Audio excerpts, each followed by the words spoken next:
सबको जय मसीह की।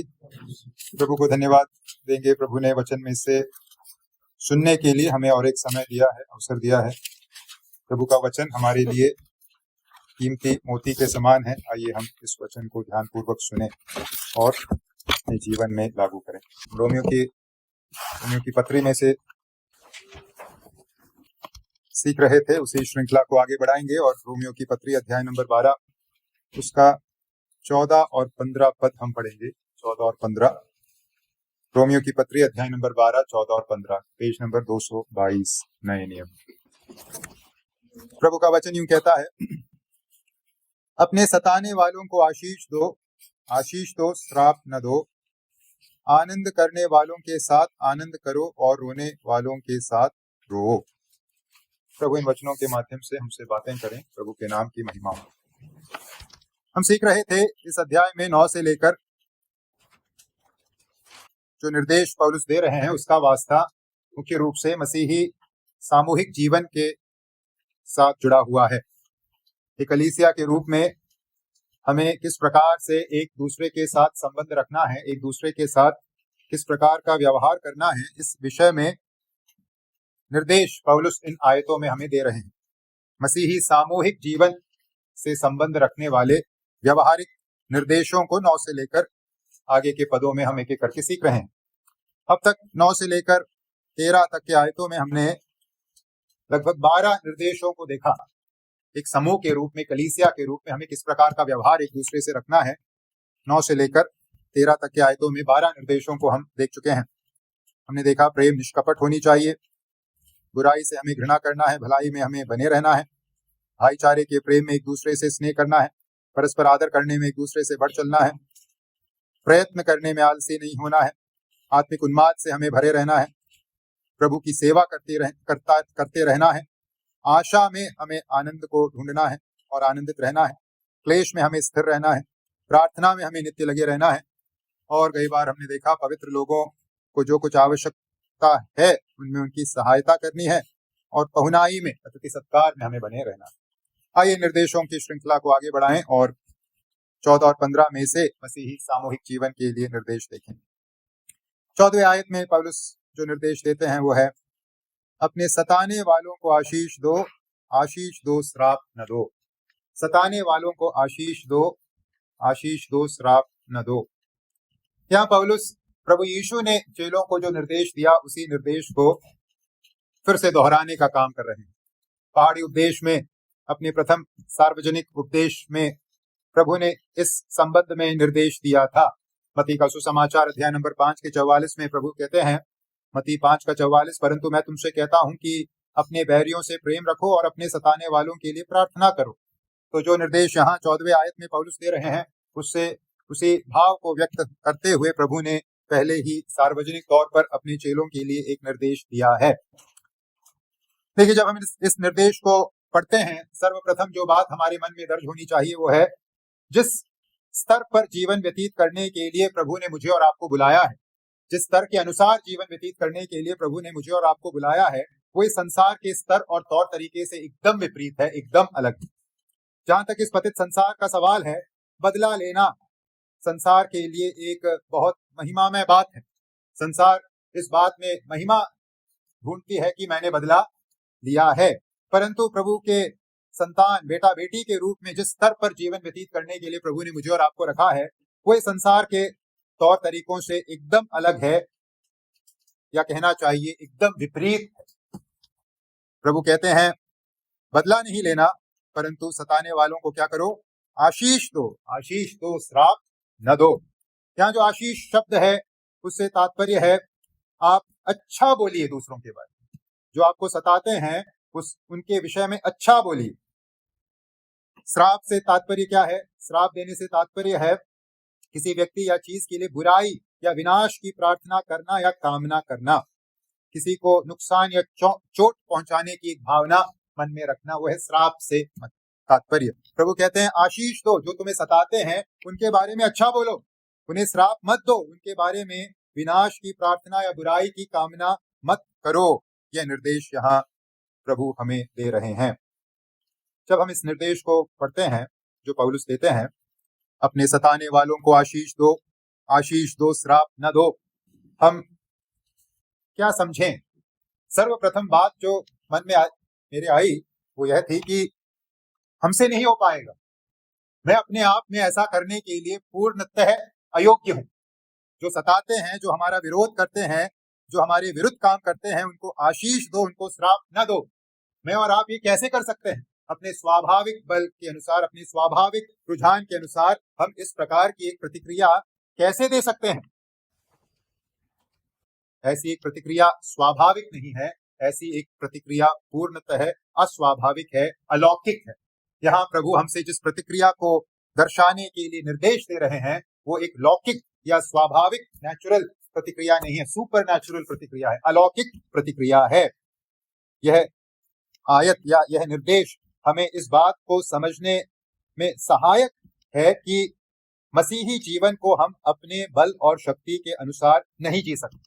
मसीही जीवन के अंतर्गत जिस स्तर पर रहने के लिए प्रभु ने हमें रखा है, उस स्तर पर हम अपने बल और शक्ति के माध्यम से, अपने इरादा बनाने के माध्यम से नहीं जी सकते। हमें अलौकिक सामर्थ्य की आवश्यकता है, हमें पवित्र आत्मा के सामर्थ्य में इस जीवन को जीने की आवश्यकता है। अगर हमें इन निर्देशों का पालन करना है, अगर हमें मसीही जीवन को स्तर पर जीना है जिस स्तर पर जीने के लिए प्रभु ने हमें नियुक्त किया है। भाई और बहनों, हमें कितना अधिक हर दिन प्रार्थना करना चाहिए कि हे पवित्र आत्मा प्रभु, आप मेरे अंतर्गत नियंत्रण ले लीजिए। हमें हर दिन कितना अधिक प्रार्थना करना चाहिए, हे पवित्र आत्मा प्रभु, आप मुझे चलाइए, अपने सामर्थ्य में मुझे चलाइए, क्योंकि मुझसे अपने बलबूते पर, अपने सामर्थ्य के अनुसार इस मसीही जीवन को जीना नामुमकिन है। क्या हम इस प्रकार से प्रार्थना करने वाले लोग हैं? क्या हमने इस बात को समझा है कि मैं अपने स्वाभाविक क्षमता से यह जीवन जिसके लिए प्रभु ने मुझे और आपको बुलाया है जी नहीं सकता? पवित्र आत्मा प्रभु, मुझे आपकी अत्यंत आवश्यकता है। क्या हम इस प्रकार के एक मानसिकता को, भावना को अपने अंतर्गत रखते हैं?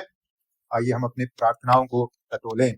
आइए हम स्मरण रखें, मसीही जीवन एक अलौकिक जीवन है। हम इस दुनिया में तो जी रहे हैं, लेकिन इस दुनिया के स्वभाव के अनुसार जीना नहीं है मसीही जीवन। एक अलौकिक जीवन है मसीही जीवन। यहाँ जब हमें निर्देश दिया गया है अपने सताने वालों के लिए अपने सताने वालों को आशीष दो, श्राप न दो, इसका क्या है अर्थ? इसे हम व्यवहारिक दृष्टिकोण से कैसे समझें? मत्ती 5:44 में प्रभु ने इस विषय में जो निर्देश दिया है, समान निर्देश दिया है, वो इसके व्यवहारिक अर्थ को समझने में मददगार है। तो हम अपने सताने वालों को आशीष दें, श्राप न दें, इसका क्या है व्यवहारिक अर्थ? हमें क्या करना चाहिए? प्रभु ने जैसे कहा, परंतु मैं तुमसे कहता हूं कि अपने बैरियों से प्रेम रखो और अपने सताने वालों के लिए प्रार्थना करो। तो हम अपने सताने वालों के लिए आशीष का कारण कैसे बन सकते हैं? हम उन्हें किस प्रकार से आशीष दे सकते हैं? उनके लिए प्रार्थना करके हम उनके लिए आशीष देने का माध्यम बन सकते हैं, आशीष का कारण बन सकते हैं। ठीक उसी प्रकार से जैसे प्रभु यीशु ने किया। प्रभु यीशु जब क्रूस पर टंगे हुए थे, उन्होंने अपने सामने इकट्ठी भीड़ के बारे में, उनके विरोध में कार्य करने वाले लोग, बोलने वाले लोगों के विषय में क्या कहा? उनको क्षमा करने का कार्य किया, उनके लिए प्रार्थना करने का कार्य किया। स्तिफनुस ने क्या किया? स्तिफनुस ने ही वैसे ही प्रतिक्रिया को प्रार्थना करके अपने बैरियों को प्रभु के सम्मुख रखने का कार्य उसने किया।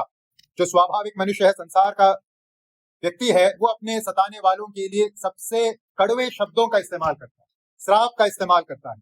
परंतु जो उद्धार प्राप्त व्यक्ति है, वो अपने सताने वालों के लिए प्रार्थना करता है ताकि उसके सताने वाले भी मन फिराएं और प्रभु की क्षमा को वह भी अपने जीवन में पाएं। ये है प्रतिक्रिया जो मुझे और आपको अपने सताने वालों के संबंध में देना है। आइए हम अपने प्रार्थना जीवन को परखें, प्रार्थना बिंदुओं को परखें। क्या उसमें सताने वालों के नाम है, विरोधियों के नाम है? क्या मांगते हैं हम उनके लिए? क्या उनके लिए प्रार्थना करते हैं कि प्रभु इनके कठोर मन को आप कोमल कीजिए, इन्हें भी आप उद्धार के उस आशीष में लेकर आइए? क्या इस संसार के माफिक हम भी शाप मांगते हैं अपने विरोधियों के लिए? प्रभु ने हमें क्या जिम्मा सौंपा है? अपने सताने वालों को आशीष दो, श्राप न दो। इस निर्देश को व्यवहारिक रूप से पूरा करने के लिए कुछ बातों को मन में रखना हमारे लिए मददगार होगा। दैनिक जीवन के संदर्भ में इस निर्देश को जो यहाँ दिया गया है, पूरा करने के लिए कुछ बातों को मन में रखना मददगार होगा। 3 बातें मैं आपके सम्मुख इस संबंध में रखना चाहता हूँ। सबसे पहली बात, जो हमें इस विषय में मन में रखना चाहिए वो है, यहाँ पौलुस हमें एक आज्ञात्मक निर्देश दे रहे हैं। यहाँ अगर आप 9 से लेकर आगे के इन आयतों को व्याकरण के दृष्टिकोण से परखेंगे, 14 में आकर, इस पद में आकर आदेशात्मक कथन का इस्तेमाल पौलुस कर रहे हैं।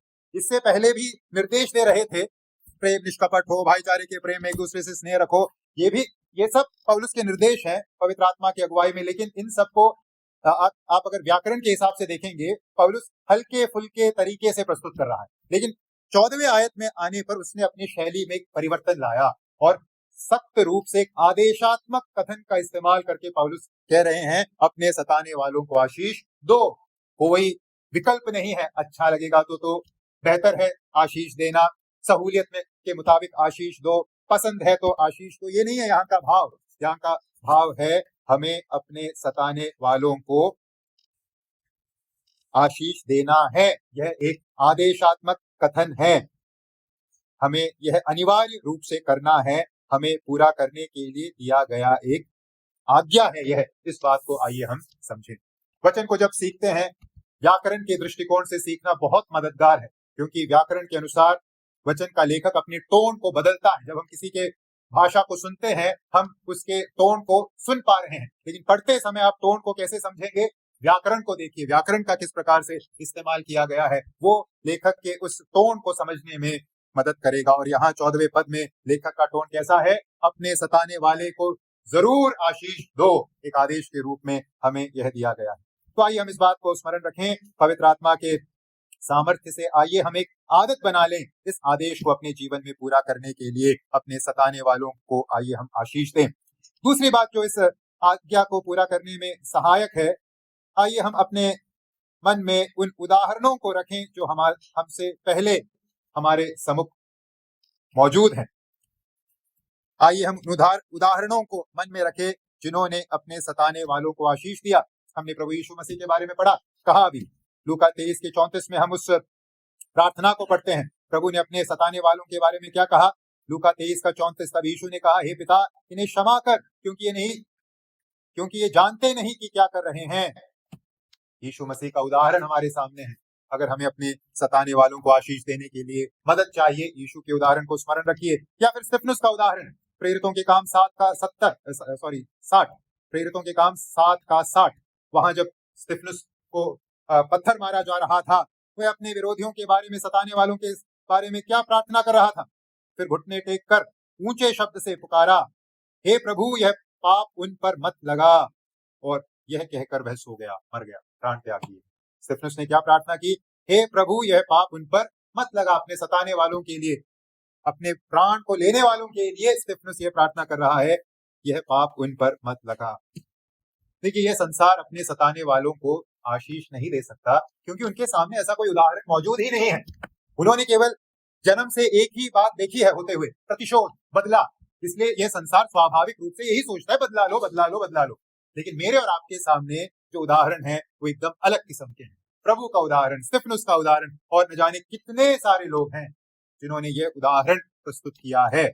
अपने सताने वालों को उन्होंने आशीष देने का काम किया है, क्षमा करने का काम किया है, उनके लिए प्रार्थना करने का काम किया है। इसलिए आइए हम भी इन उदाहरणों को मन में रखें और आइए हम अपने सताने वालों को क्या दें?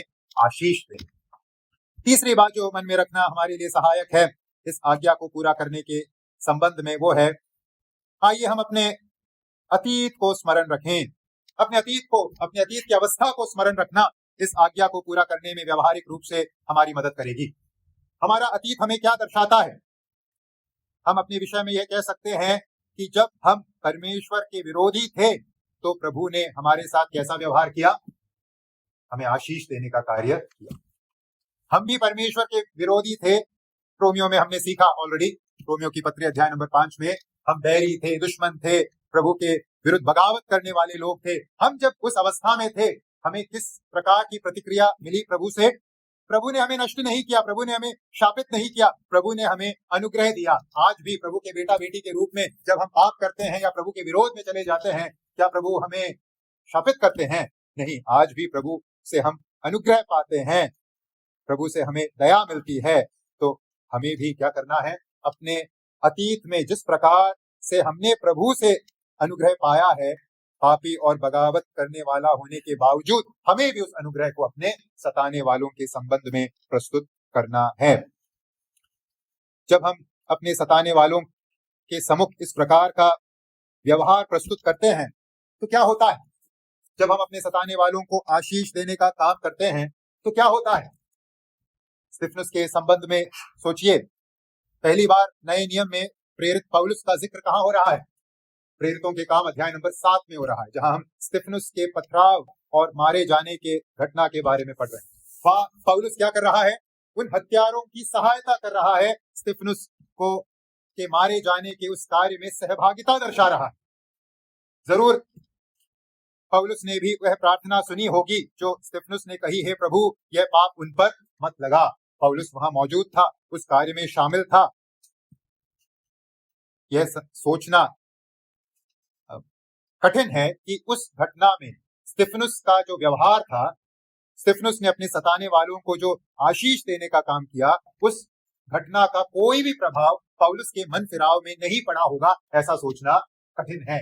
जरूर उस घटना का एक बड़ा असर, स्तिफनुस के उस प्रतिक्रिया का बड़ा असर पौलुस के अंतर्गत पैदा हुआ होगा, जिससे आगे चलकर उसने प्रभु पर विश्वास करने का कार्य किया। इसलिए जब हम इस प्रकार का व्यवहार करते हैं, जब हम अपने सताने वालों को आशीष देने का काम करते हैं, हम एक प्रकार से दरवाजा खोल रहे हैं उस व्यक्ति के लिए प्रभु के उद्धार में प्रवेश करने के लिए। एक दरवाजा, या उन्हें विवश कर रहे हैं यह सोचने के लिए कि यह व्यक्ति इस प्रकार से मेरे लिए, जो मैं उसे सताने का काम कर रहा हूं, प्रार्थना कैसे कर सकता है, मेरे लिए आशीष कैसे मांग सकता है। हमारा यह व्यवहार सामने वाले को विवश करने का कार्य करता है।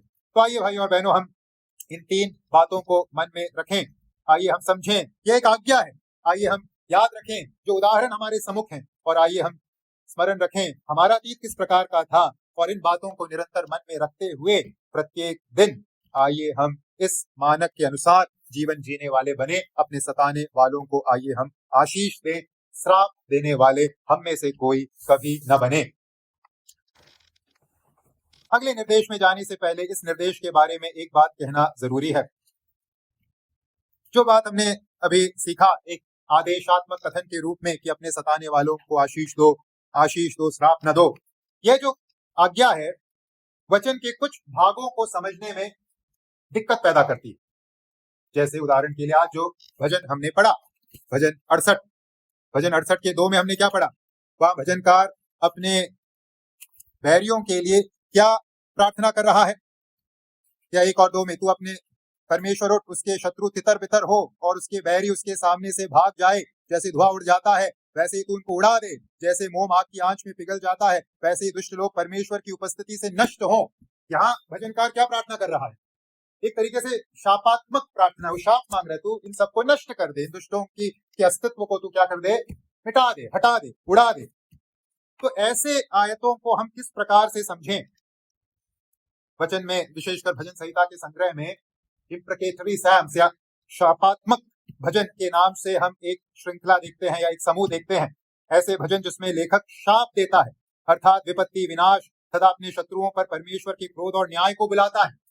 तो सवाल है, यहाँ हमसे कहा गया सताने वालों को आशीष दो, श्राप न दो, तो ऐसे भागों को हम किस दृष्टिकोण से समझें या किस प्रकार से समझें? प्रश्न का उत्तर है, ये जो भजन है, इस प्रकार के जो भजन है, जैसा हमने उदाहरण में 68 का 1 और 2 लिया, ऐसे जो लेख है यह एक न्याय और एक देश के संबंध में लिखे गए, न्याय पूरा करने और एक राष्ट्र के संबंध में मुख्यतः लिखे गए लेख हैं। यहाँ लेखक एक व्यक्तिगत प्रतिशोध के लिए प्रभु से प्रार्थना नहीं कर रहा। यहाँ लेखक अपने न्याय के लिए, न्याय पूरा होने के लिए एक गहरी तड़प को प्रकट करने का कार्य कर रहा है। वो इस्राएल के संदर्भ में, देश के संदर्भ में, न्याय पूरा करने के संदर्भ में प्रार्थना कर रहा है, ना कि व्यक्तिगत प्रतिशोध के लिए प्रभु से मांग कर रहा है। प्रकाशित वाक्य 6 के 10 में हम इसका एक अच्छा उदाहरण पढ़ते हैं। प्रकाशित वाक्य 6 का 10, वहां प्रभु के लिए दुख उठाए लोग क्या प्रार्थना कर रहे हैं? प्रकाशित वाक्य 6 का 10, उन्होंने बड़े शब्द से पुकार कर कहा, हे स्वामी, हे पवित्र और सत्य, तू कब तक न्याय न करेगा और पृथ्वी के रहने वालों से हमारे लहू का बदला कब तक न लेगा? तो यहाँ जो भावना है वो प्रतिशोध की नहीं है, बदला लेने की नहीं है। यहाँ जो भावना है वो है, प्रभु अपने न्याय को आप पूरा कीजिए और न्याय का पूरा होना अनिवार्य है। अनुग्रह कभी न्याय को कैंसल आउट नहीं करता, न्याय यकीनन पूरा होगा। और न्याय की दृष्टि से, देश के दृष्टिकोण से इन शापात्मक लेखों को हम पढ़ें और समझने की कोशिश करें। तो किसी प्रकार का विरोधाभास नहीं है 14 में, रोमियो 12 के 14 में जो निर्देश दिया गया है और ऐसे भजनों में जो जहां हम शाप के भाषा को पढ़ते हैं। तो आइए भाई और बहनों, हम अपने सताने वालों को आशीष दें। आइए, श्राप के वचन मेरे और आपके मुख से न निकले। ये आदेश है, आज्ञा है प्रभु की मेरे लिए, आपके लिए। 14वां निर्देश या आज के संबंध में दूसरा निर्देश जो हम यहाँ पढ़ते हैं वो है आयत 15 में, और जो निर्देश है वो है एक दूसरे की भावनाओं में शामिल हो, एक दूसरे की भावनाओं में शामिल हो। 15 में लिखा है, आनंद करने वालों के साथ आनंद करो और रोने वालों के साथ रो। अगर आपको स्मरण है इन निर्देशों को जब हमने शुरू किया सीखना, पद 10 में जो निर्देश हमें दिया गया है वो है भाईचारे के प्रेम से एक दूसरे से स्नेह रखो। इस बिंदु के अंतर्गत, इस निर्देश के अंतर्गत हमने सीखा कि कलीसिया एक परिवार है, इसलिए कलीसिया के अंतर्गत जिस प्रकार का प्रेम हमें दर्शाना है वो कैसा प्रेम है? भाईचारे का प्रेम है, एक ऐसा प्रेम जो परिवार के संबंध में पाया जाता है। यह जो निर्देश अब हम पढ़ते हैं 15वें आयत में, फिर से हमारे अंतर्गत उस समझ को लेकर आता है कि कलीसिया एक परिवार है, एक आत्मिक घराना है। क्या होता है एक परिवार में? एक परिवार में हमें मालूम है जब एक आनंद करता है, परिवार के सभी सदस्य उसके साथ आनंद करते हैं, या एक जब दुखी होता है, रोता है, परिवार के अन्य सभी सदस्य उसके साथ दुखी होते हैं, आंसू बहाते हैं। हम एक परिवार के संबंध में एक दूसरे की भावनाओं में क्या होते हैं? शामिल होते हैं, भागीदार होते हैं। उसी प्रकार से पौलुस हमसे कहते हैं कलीसिया क्योंकि एक परिवार है, इस कलीसिया में भी हमें क्या करना है? एक दूसरे की भावनाओं में हमें शामिल होने का कार्य करना है। हमें एक दूसरे के साथ आनंद मनाना है, एक दूसरों के दुखों में हमें भी दुखी बनना है। यह एक निर्देश हमें यहाँ दिया गया है। आनंद करने वालों के साथ आनंद करो और रोने वालों के साथ रो। फिर से हमारे सम्मुख प्रभु यीशु मसीह का उदाहरण इस संबंध में मौजूद है। जब प्रभु यीशु मसीह मरियम और मार्था के घर पहुंचे लाजर की मृत्यु के बाद, प्रभु ने क्या किया? मरियम के उस अत्यंत पीड़ा को देखकर, अपने भाई लाजर के मृत्यु के संबंध में मरियम के अत्यंत पीड़ा को देखकर प्रभु ने क्या किया? प्रभु मरियम के दुख में शामिल हुए। इस कारण हम यूहन्ना 11 के 35 में पढ़ते हैं, यीशु रोया। यीशु क्यों रोए? हमें मालूम है वहां रोने का कारण ये नहीं था कि लाजर मर गया, लाजर को प्रभु जीवित करने के लिए वहां आए हैं और कुछ ही क्षणों बाद लाजर जीवित हो उठेगा। लेकिन एक जो कारण है, वहां प्रभु क्यों रो रहे हैं? प्रभु मरियम के दुख में शामिल हो रहे हैं, प्रभु उनके साथ रो रहे हैं जो रो रहे हैं। तो प्रभु यीशु मसीह में हम इस सिद्धांत के एक उदाहरण को पाते हैं। और प्रभु के उस रोने को देखकर वहां खड़े यहूदियों ने क्या कहा? यहूदियों ने कहा, देखो वह उससे कितना प्रेम रखता था। प्रभु ने अपने प्रेम को, अपने प्रेम करने वालों के भावनाओं में शामिल होकर अपने प्रेम को उनके प्रति प्रस्तुत किया। भाई और बहनों, आइए हम स्मरण रखें, प्रेम कभी भी दूसरों की खुशियों या दुखों से अलग नहीं रहता। जो सच्चा प्रेम है वो कभी भी दूसरों की खुशियों या दुखों से अलग नहीं रहता। प्रेम उनके अनुभवों और उनकी भावनाओं, उनकी हंसी और उनके आंसुओं में गहराई से प्रवेश करता है और उनके साथ एकजुटता का एहसास रखता है। आइए हम अपने प्रेम को परखें। क्या हम इस रीति से एक दूसरे के साथ कलीसिया में प्रेम रखते हैं? क्या हम एक दूसरे की भावनाओं में शामिल होने वाले हैं? क्या एक दूसरे के साथ हम आनंद मनाने वाले हैं, एक दूसरे के साथ आंसू बहाने वाले हैं? आइए हम अपने आप से यह सवाल पूछे। जब प्रभु यीशु मसीह ने आंसू बहाया, जब यीशु रोया लाजर के मृत्यु के संबंध में, प्रभु अपने उस वास्तविक प्रेम को जो लाजर के घराने के प्रति उनके हृदय में था दर्शाने का काम कर रहे थे। आइए हम अपने बारे में सोचें, क्या हमारे अंतर्गत एक दूसरे के प्रति इस प्रकार की एक भावना है? मसीह संगति का एक महत्वपूर्ण उद्देश्य यह होना चाहिए, हमें एक दूसरे के दुख और आशीष में शामिल होना चाहिए। यह है मसीह संगति का एक मुख्य उद्देश्य। हमने मसीह संगति को बहुत ही ऊपरी बना दिया, सुपरफिशियल बना दिया है। हाथ मिला लिया, जय मसीह की बोल दिया, हमें लगा संगति तो हो गया। जीवन में क्या चल रहा है, क्या सुख है, क्या दुख है, किसको क्या मालूम? शायद एक दूसरे का फोन नंबर भी मालूम नहीं होगा। तो नाम भी नहीं मालूम होगा तो सुख और दुख कैसे मालूम होगा। तो आइए हम अपने आप में परिवर्तन लाएं। हमें जिस प्रकार के जीवन को जीने के लिए बुलाया गया है वो एक ऐसा जीवन है जिसमें हम परिवार के जैसे कलीसिया में रहते हैं और एक दूसरे की फिक्र करते हैं, एक दूसरे के साथ रोते हैं, एक दूसरे के साथ हंसते हैं, एक दूसरे के जीवन में शामिल होते हैं। क्या हमने कलीसिया को इस प्रकार से समझा है? कलीसिया को हमने इस रीति से, इस दृष्टिकोण से देखा है?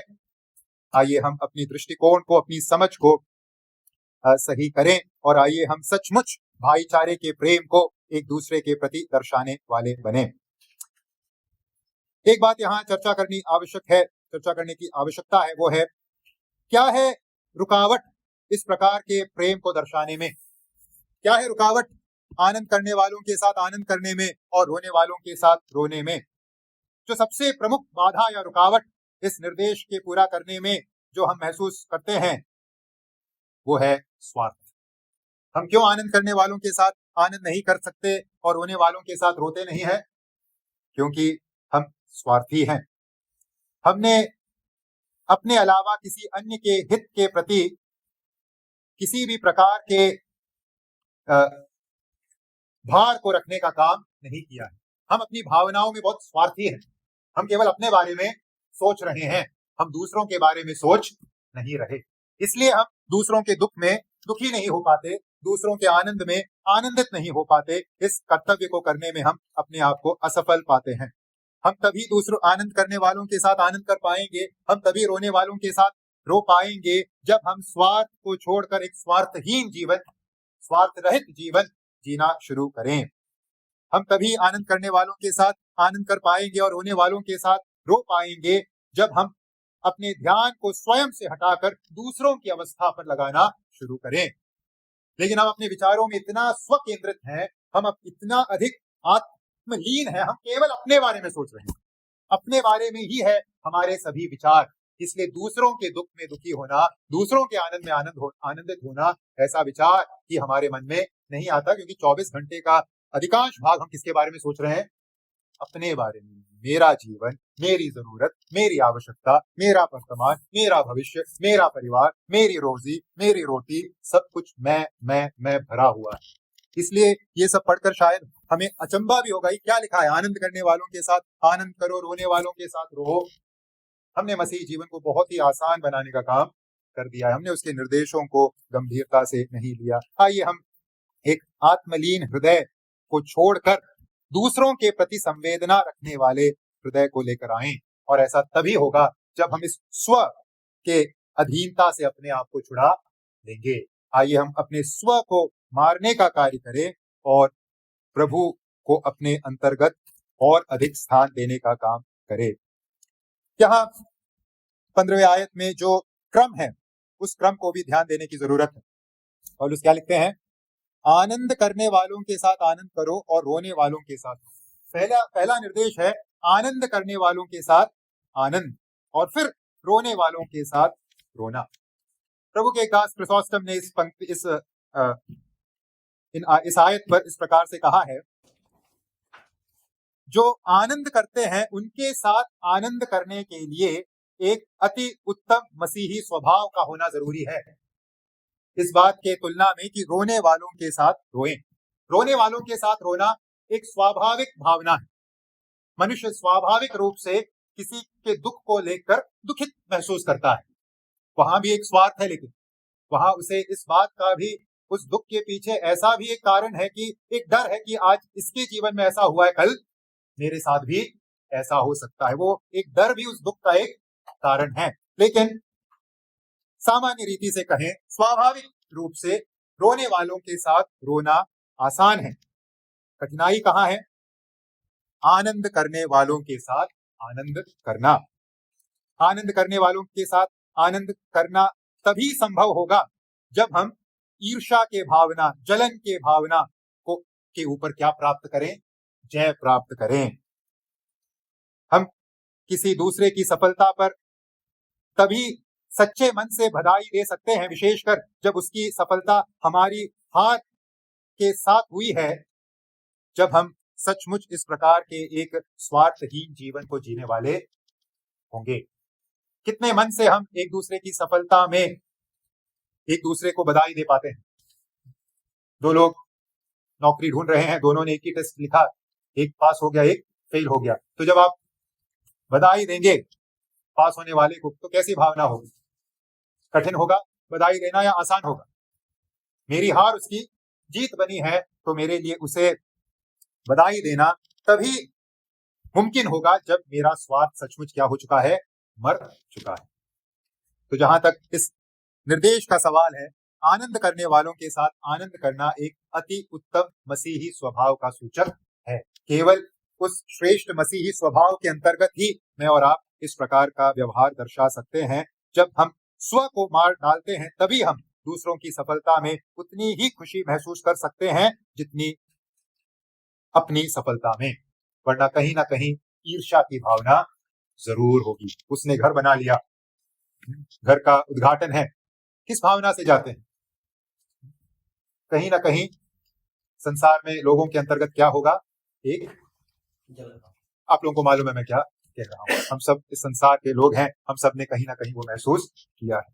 मैं एक कहानी, एक सच्ची घटना पढ़ रहा था। एक नोबेल प्राइज विनर था, एक राइटर, एक लेखक, उसकी पत्नी अपने पति के सफलता से जलन और ईर्ष्या महसूस करती। और एक दिन फोन बजा, घंटी बजी, पत्नी ने फोन उठाया, समाचार सुनकर पत्नी का मुंह एकदम उतर गया। पति ने पूछा क्या हो गया? उसने कहा तुम्हें नोबेल प्राइज मिला है। मानो कोई मर गया है, उस भावना से उसने कहा कि तुम्हें नोबेल प्राइज मिला है।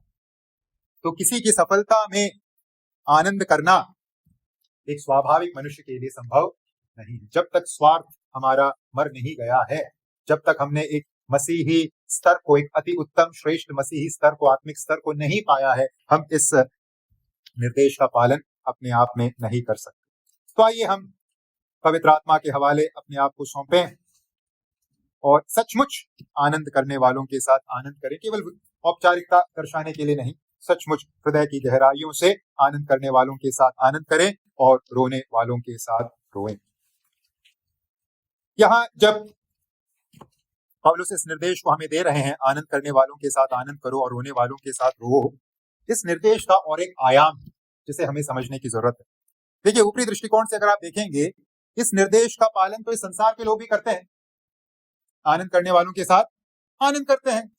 कोई सफल हो गया, बधाई का संदेश तो हर कोई भेजता है, और रोने वालों के साथ रोना, जैसे हमने कहा, वो तो स्वाभाविक है ही। तो यहाँ क्या पौलुस केवल संसार में जो हो रहा है वो करने के लिए हमें निर्देश दे रहा है, या इस आज्ञा का और एक आयाम? इस आज्ञा के सही आयाम को समझने के लिए हमें इस आज्ञा के संदर्भ को मन में रखना होगा। यहाँ देखिए, 14वें आयत में हमने जो संदर्भ देखा वो सताने वालों के साथ जुड़ा हुआ है। 14वें आयत में पौलुस ने सताने वालों के विषय में बात की, और आगे अगर हम आयतों को पढ़ेंगे, उदाहरण के लिए 17 में, 19 में फिर से सताने वालों का या सताव का एक संदर्भ हम 17, 19 इत्यादि आयतों में पढ़ते हैं। तो हम कह सकते हैं कि यहाँ पौलुस जब इन आयतों को लिख रहे हैं, उनके मन में सताव या सताने वालों का विषय मौजूद है।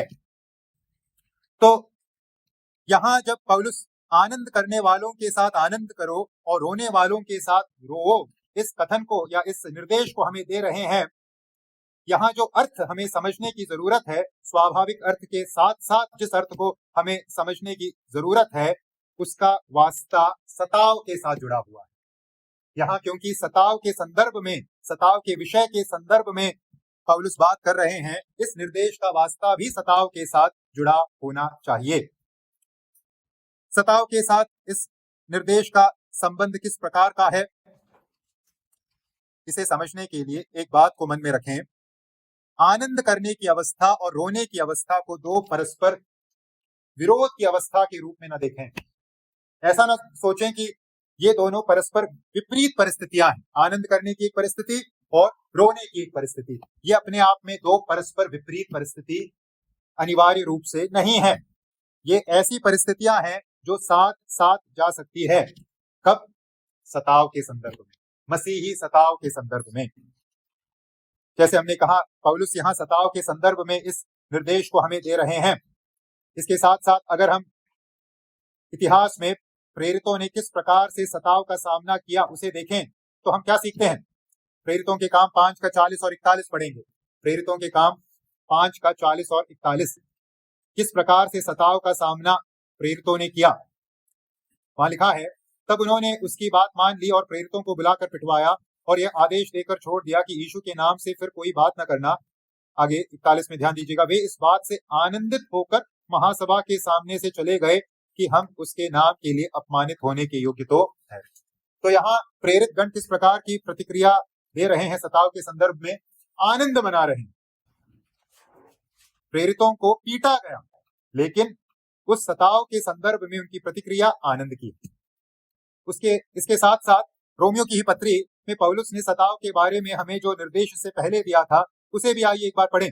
रोमियो 5 का 3 वहां सताव के संदर्भ में पौलुस क्या कहते हैं? केवल यही नहीं, वरन हम क्लेशों में भी घमंड करें। हम क्लेशों में क्या करें? घमंड करें। तो हम क्या समझने की कोशिश कर रहे हैं? आनंद करना और दुख उठाना दोनों परस्पर विपरीत स्थिति हो, ऐसा जरूरी नहीं है। मसीही सताव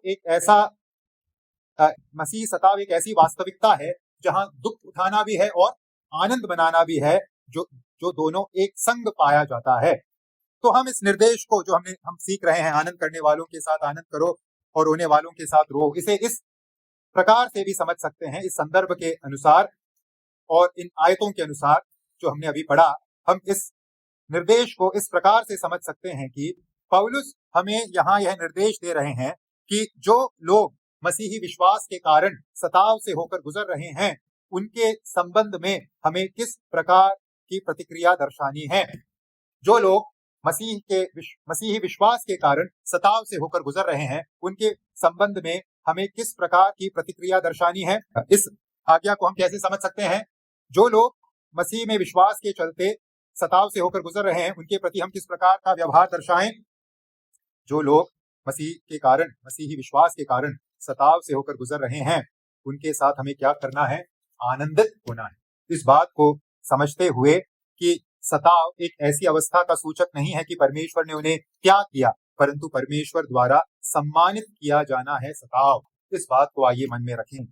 कभी भी सताव से गुजर रहे मसीहियों को अरे बेचारे इन शब्दों का इस्तेमाल करके बताने का काम मत कीजिएगा। वो बेचारे नहीं है, वो परमेश्वर द्वारा आदर के पात्र के रूप में रखे गए लोग हैं, एक उन्नत दर्जे के लोग हैं। परंतु साथ ही साथ उन लोगों के लिए जब हम आनंद मनाते हैं कि प्रभु ने उन्हें इस प्रकार का एक सौभाग्य दिया कि प्रभु के नाम के लिए वो दुख उठा पाए, उनके वर्तमान दुखों के संदर्भ में, परेशानियों के संदर्भ में हमें भी दुखी होने की जरूरत है, आंसू बहाने की जरूरत है। तो मसीही सताव को हम किस दृष्टिकोण से देखें?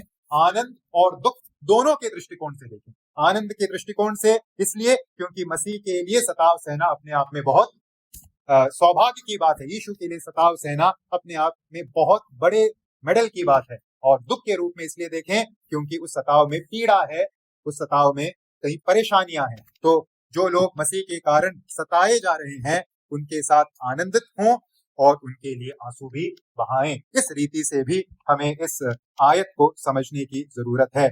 हमें उन लोगों के साथ खड़े होने की जरूरत है जो यीशु के कारण उत्पीड़न सह रहे हैं। उन्हें जो सम्मान मिला है प्रभु के लिए उत्पीड़न सहने का, उसके लिए हमें आनंद मनाना चाहिए, और उन्हें उस उत्पीड़न के संबंध में जो कष्ट सहना पड़ रहा है, उसके लिए हमें रोना भी चाहिए। इस प्रकार से आइए हम इस आयत को समझने का कार्य करें। तो आइए हम उन सभी मसीही भाइयों और बहनों के साथ एकजुटता में खड़े हों जो मसीह के लिए क्या सह रहे हैं? सताव सह रहे हैं। उनके साथ आनंद मनाएं। ऐसा ना सोचे कि अरे ये बेचारे लोग हैं। बेचारे नहीं है, वो अति आशीषित लोग हैं, इसलिए आनंद मनाएं। और उसके साथ साथ उनके साथ उनके वर्तमान दुखों में आंसू भी बहाएं कि वो प्रभु के लिए कष्टों से होकर जा रहे हैं। तो आइए हम आनंद करने वालों के साथ आनंद करें और रोने वालों के साथ रोएं। तो आज हमने 2 निर्देश इन 2 आयतों में से सीखा। आइए हम अपने जीवन को टटोलें और देखें क्या हम इस प्रकार का जीवन जी रहे हैं। आइए हम अपने सताने वालों को आशीष दें, श्राप हम में से किसी के मुख से न निकलें। और आइए हम मसीह सताव को सही दृष्टिकोण से देखें, आनंद करने वालों के साथ आनंद करें, रोने वालों के साथ रोएं। और इस बात को समझें, इन दोनों निर्देशों को हम तभी पूरा कर सकते हैं जब हमारा जो स्वार्थ है उसे हम क्या कर देंगे? उसे हम नष्ट कर देंगे और स्वार्थहीन होकर प्रभु के लिए हम जीवन जिएंगे, तभी हम इस प्रकार से जीवन जी पाएंगे। प्रभु मेरी और आपकी सहायता करे, प्रत्येक दिन हम पवित्र आत्मा के हवाले अपने आप को सौंपें और पवित्र आत्मा के सामर्थ्य से इस प्रकार का एक मसीही जीवन जिए और अनेकों को विवश करें स्तिफनुस के जैसे प्रभु के समीप आने के लिए। प्रभु के नाम की महिमा।